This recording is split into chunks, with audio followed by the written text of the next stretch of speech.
How was it doing such an iconic image? You know, were you kind of nervous about that, taking it on?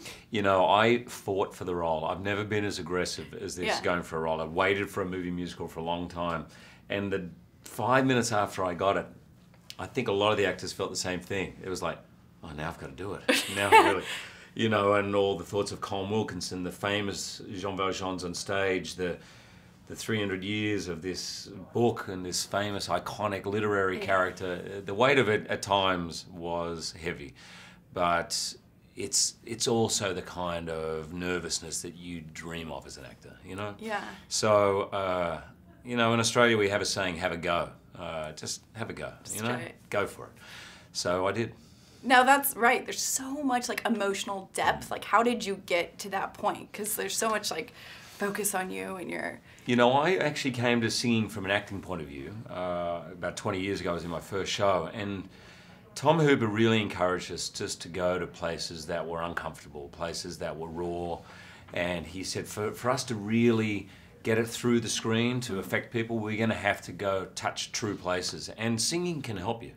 Singing is actually releasing. So it sort of helps with those emotional moments because of all the breathing and that, and I think we did 2 months of rehearsal. I mean, everything that we had done on film, we had done in rehearsal. I'm a big believer in that. Yeah. And it had so much, those emotional things were so spiritual. Like, how did you connect with that? I mean, your character has such a spiritual character. He transitions so much. You know, transformation is a word. Actually, Victor Hugo uses the word transfiguration because it was like, as you said, this spiritual awakening. If I have a tenth of the spiritual awakening Jean Valjean has, I'll be a saint. I mean, so a lot of it is imagination. I can never, and it feels really, I feel blessed to be able to play a character like that. I mean, he's a great, great man. Why do you think that this play has been, you know, play, book, movie, why do you think it has been so beloved?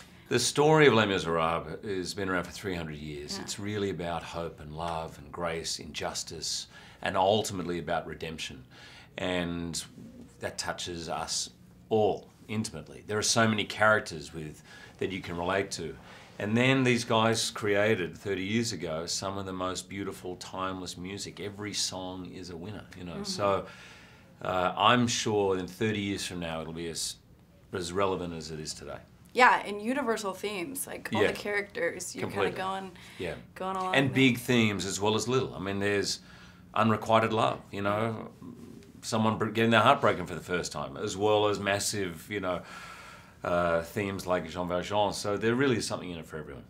Do you hope to do movies with this much depth to them in the future? Of course, yeah. I mean, I'm not sure I'll always get there.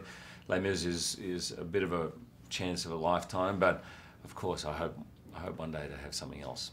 Maybe we'll do Les Mis the sequel. Yeah. Shame I can't be there. I love it. So thanks so much. You did an incredible job. Thank you so much.